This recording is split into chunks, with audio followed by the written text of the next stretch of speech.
अब इसे कहते हैं फटा पोस्टर और निकला चूहा। कम से कम कुछ ऐसा ही हुआ सीरियल कुंडली भाग्य में। अब देखिए ना, 1.5 साल बाद प्रीता के जो ससुर जी हैं महेश बाबू, वो कोमा से निकले और हर किसी ने यही सोचा कि कोमा से निकलते ही वो अपने गुनहगारों को बस सजा देंगे, सबके सामने बेनकाब कर देंगे। लेकिन जनाब, ये तो होली खेलने में बिजी हो गए।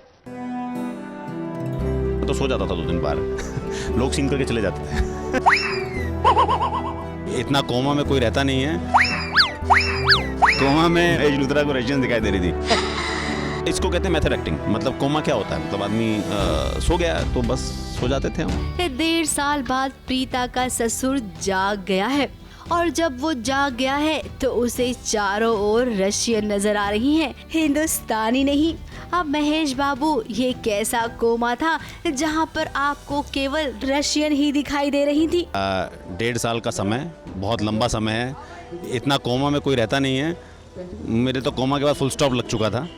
तो आई एम हैप्पी कि आई एम बैक।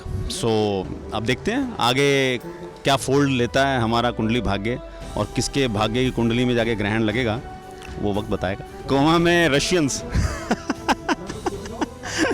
करण जो है हमेशा अपने बाप से यही मजाक करता था कि पापा रशियंस मंगाई हैं आपके लिए। तो महेश लूथरा को रशियन दिखाई दे रही थी।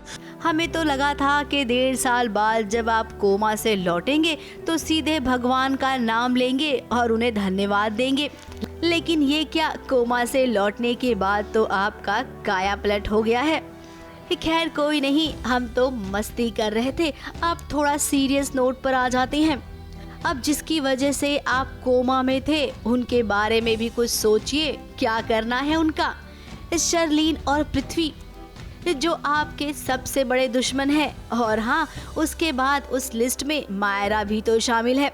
अब एक बात समझ नहीं आ रही है, जब आपको होश आया आप होली के फंक्शन में भी आ गए, लेकिन आपने अभी तक उनका नाम सबको क्यों नहीं बताया? लेकिन कमाल की बात यह है कि किसी की आवाज़ से महेश लूथरा के बॉडी में कभी कोई सिंहनन नहीं आई है, लेकिन पृथ्वी मल्होत्रा की आवाज़ से देखो उसकी बॉडी में हरकत शुरू हो गई। नहीं, इस बार तो कोमा में नहीं, इस बार तो बिल्कुल राम नाम सत्य की तैयारी में वो लोग लगे हैं। तो कोशिश कर रहे हैं, अब देखें कामयाब होते हैं कि नहीं, ये तो वक्त बताएगा। ओ, तो राइटर बाबू ने अभी इसके आगे की स्क्रिप्ट नहीं लिखी है, इसीलिए आपको भी अंदाजा नहीं है। लेकिन मानना पड़ेगा, आपके राइटर बाबू बहुत ही रंगीन हैं, जो कि आपको सीधे कोमा से निकालकर होली खेलने में व्यस्त कर दिया। मतलब आओ, मेकअप भी मत करो, सिर्फ कपड़ा ऊपर का टी-शर्ट चेंज करो, लेट जाओ और बस सोते रहे। मैं तो सो जाता था 2 दिन बार लोग सीन करके चले जाते थे। इसको कहते हैं मेथड एक्टिंग। मतलब कोमा क्या होता है, मतलब आदमी सो गया तो बस सो जाते थे हम। तो हम मेथड एक्टर हैं। अब जाते जाते तो हम यही कहेंगे कि शर्लीन, पृथ्वी और मायरा अब उल्टी गिनती करना शुरू कर दीजिए, क्योंकि लूथरा हाउस में अब आपको प्रीता जीने नहीं देगी। मुंबई से कलीम सलमानी के साथ एबीपी न्यूज रिपोर्ट।